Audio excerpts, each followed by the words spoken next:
warahmatullahi wabarakatuh. Saya akan memperjelas Al-Quran dan hadis sebagai hukum Islam. 1. Pengertian Al-Quran. Al-Quran secara bahasa dari kata qara'a yaqra'u Qur'ana, yakni sesuatu yang dibaca atau bacaan. Sedangkan secara istilah, kalamullah yang diturunkan kepada Nabi Muhammad SAW. 2. Nama dan sifat Al-Quran. Al-Quran, Al-Furqan, Al-Kitab, Al-Dzikru, Al-Tanzil. 3. Kandungan hukum dalam Al-Quran. Hukum akidah atau itikadiyah ialah sesuatu yang berkaitan dengan keyakinan manusia. Hukum etika atau hulukiyah adalah sesuatu perilaku yang berkaitan dengan kepribadian diri. Hukum amaliyah, suatu perilaku sehari-hari yang berhubungan dengan sesama manusia. Cara Al-Quran menjelaskan hukum: ijmali atau global, tafsili atau terperinci, isyarah atau isyarat. B. Hadis. 1. Pengertian hadis. Secara etimologi, hadis berasal dari kata hadis, artinya al-jadid, sesuatu yang baru atau kabar. Secara terminologi, hadis mengalami perbedaan redaksi para ahli, namun makna yang dimaksud adalah sama. Hadis juga sering dinamakan dengan istilah sunnah, khabar, dan atsar. A. Sunnah. Kata sunnah berarti jalan yang terpuji. Sunnah ialah segala sesuatu yang ditinggalkan oleh Rasulullah SAW. B. Khabar. Secara bahasa, khabar artinya al-naba. Khabar adalah berita yang datang selain dari Nabi, sedangkan hadis adalah sesuatu yang datang dari Nabi. C. Atsar.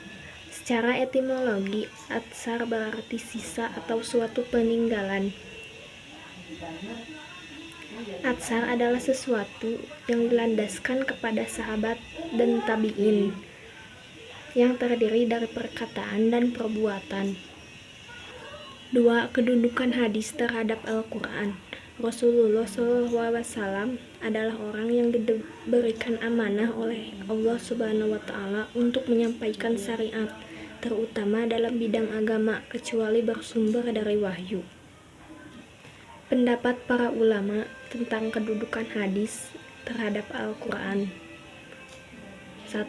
Al-Quran dengan sifat yang qat'i al-wurud. 2. Hadis berfungsi sebagai penjelas dan penjabar dalam Al-Quran. 3. Sikap para sahabat yang selalu merujuk kepada Al-Quran. 4. Hadis mu'aj mengatakan urutan kedudukan antara Al-Quran dan Sunnah.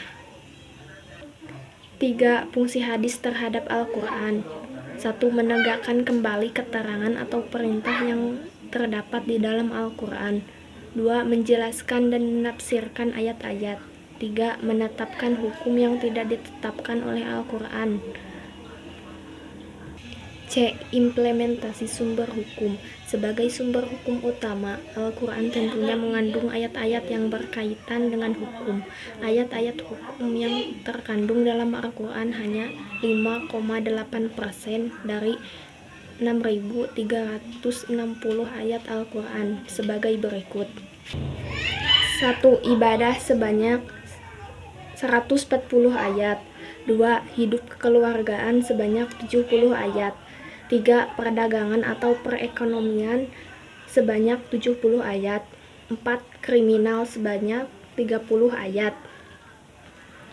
5. Hubungan Islam dengan selain Islam sebanyak 25 ayat. 6. Pengadilan sebanyak 13 ayat. 7. Hubungan kaya dan miskin sebanyak 10 ayat. 8. Kenegaraan sebanyak 10 ayat. Barang siapa yang hendak memahami kandungan hukum dalam ayat Al-Quran, maka wajib baginya untuk memahami sunnah Nabi. Al-Quran dan hadis adalah sumber hukum yang sangat relevan dan saling berkaitan antara satu dengan yang lainnya. Akan terus eksis terjaga keautentikannya. Itu saja yang dapat saya sampaikan, semoga bermanfaat. Wassalamualaikum warahmatullahi wabarakatuh.